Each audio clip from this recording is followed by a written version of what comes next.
We have had our first snowfall of the year, so let's go through our top tips to get through winter with horses. Our snow is quickly turning back to rain, but yeah, let's go over some tips to help us all survive getting through winter. We are very lucky in the UK that we don't get heavy snow very often. When we do, it only lasts a couple of days and it is gone. But if your fields are covered in snow or you don't have much grass in the winter, make sure you put hay out for the horses to eat. I do like my horses to have as much turnout as possible. So even in the worst of the weather, even if there was a foot or two of snow on the ground, I would turn them out for at least an hour anyway, just to stretch their legs. So then let's talk about frozen water buckets in the stable. So if they freeze, you can use like a cat litter poop scoop, a clean one, a sieve or a colander, break the ice, then scoop out the frozen pieces of ice. This is because if you leave the frozen bits of ice in there still, it's quicker for the water to refreeze. If you scoop it all out, then it will take longer for it to freeze. But try to prevent it freezing in the first place. What I do is I always have more water buckets. These really are inexpensive if you buy them from a builder's merchant.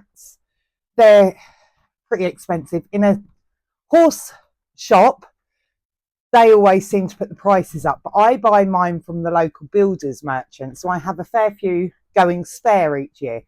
What I do is I fill the bottom of this up with fresh straw,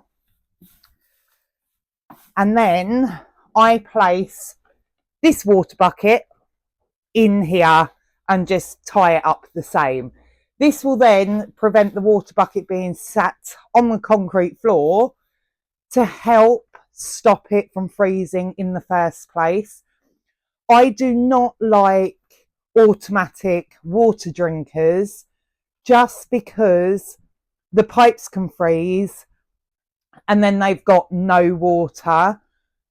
So I do like nice buckets so I can see the amount of water the horses are drinking through the winter, as well as being able to keep it unfrozen easier.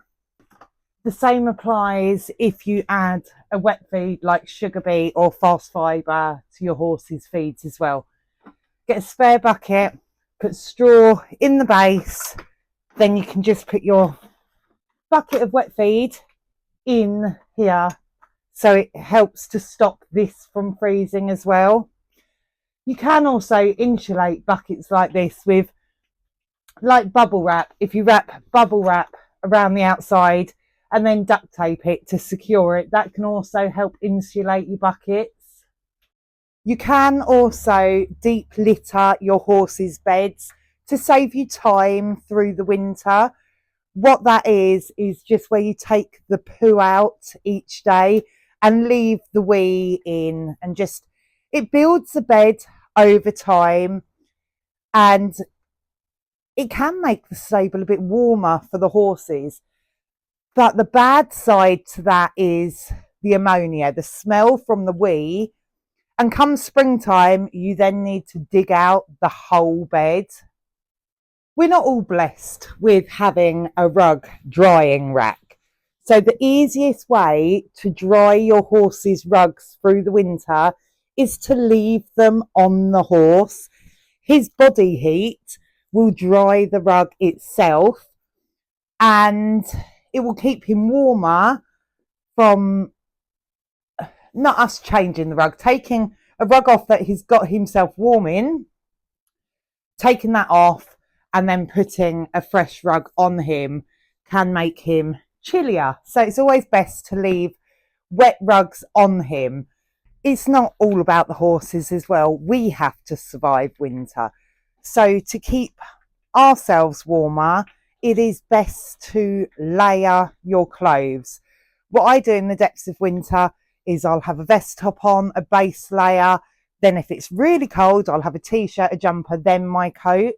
So as I'm mucking out and getting warmer, I can take a layer off if I need to, but it helps trap in the heat to keep me warmer. Again, I'd wear joggers, and then really cold, I'll put jogging bottoms on top. So then if I ride the horse, I can take the jogging bottoms off and still keep warm.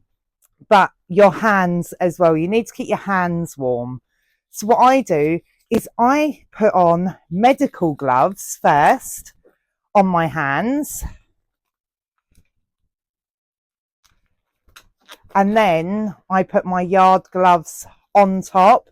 This helps to keep the heat in. And then if I'm doing jobs like taking the ice out of the water buckets, then my hands don't get wet. If your horse wears a neck rug, Willow does when he gets turned out, on his neck, because when they move, the neck causes friction against their mane and can pull out some of their mane. So I like to spray some oil on the neck rug so it glides over the mane better and reduces the risk of the mane being pulled out. It does not make your rug look pretty. By the end of winter, your neck rug will be full of grease and dirt, but it works really well at reducing the loss of mane. I just use spray light, a spray on oil. You want it to be greasy so it slides over the mane instead of rubbing and pulling on it. Spray your horse's tails with mane and tail and then plait them, because this will decrease the surface area that mud can stick to and makes it so much easier to take care of in the winter. I also like to keep my horse's tails trimmed nice and short, so when they are out in the field, they're not so low to the ground, so prevents mud getting onto it anyway.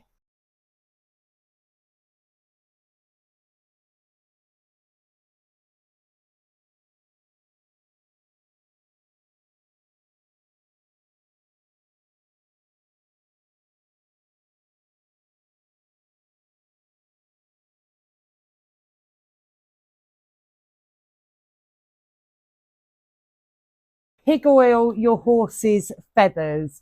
This will not stop the mud from sticking to their feathers, but it will make it so much easier to brush them off.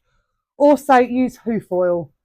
Hoof oil is really good on the inside of their hoof to prevent snowballs from forming. You can use hoof oil or Vaseline, works really well. But also remember to hoof oil the outside of your horse's feet to lock in the moisture. It is also a good idea to have a salt lick in your horse's stable through the winter. During the colder months, the horses don't drink as much water. So with them licking the salt lick, it will make them thirstier, making them drink more water. Then onto the water situation. If your plumbing has been done correctly, the plumbing itself should not freeze. That should be insulated enough. It is usually the taps and hoses that freeze. So you can get tap covers that help insulate the tap itself. But what I do with my hose is I disconnect it, drain out as much water as I can, then I store my hose in the straw. This helps to stop the hose itself from freezing. To help reduce the water trough itself from freezing, put a ball inside of it, football, tennis ball, anything, and where the ball moves, it will try to keep the water trough from freezing. This does only work when there is a slight breeze. If it is not windy at all, of course, the ball stays still and it will freeze where it is. But when it is windy and the ball is moving, it will help to reduce the freezing of water troughs. There is nothing worse than turning up to the yard and finding your padlock has frozen. So what I like to do is get an odd sock. Everyone's got odd socks. So when I leave the yard, I wrap my padlock in an odd sock. This just stops the frost getting it to it so bad and stops the padlock itself from freezing. With this, on a normal frosty day, just need the sock. But if it has rained before and then gone frosty, it gets icy. How I like to stop the ice getting into the padlock is by putting a plastic bag or a medical glove over the padlock and then the sock over the top. It stops the water from getting into the padlock and freezing that way. And then just remember to have a positive attitude to get through winter. I know it's hard, it's long, but have something to work towards. Have a goal to work towards, to give you your why on why you need to ride your horse tonight, tomorrow. Otherwise, we can sit there and go, oh, it's raining, I can't be bothered to ride tonight. And then same happens again tomorrow. And before you know it, it's been a week that you haven't rode your horse. And that's no good for you or your horse. So just have a goal or something to work towards. There is only 115 days till spring. I say only, it's still a long time, but we will get there.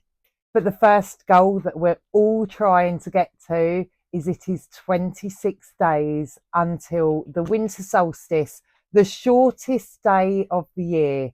26 days, that is it. Less than a month until the nights start drawing out again.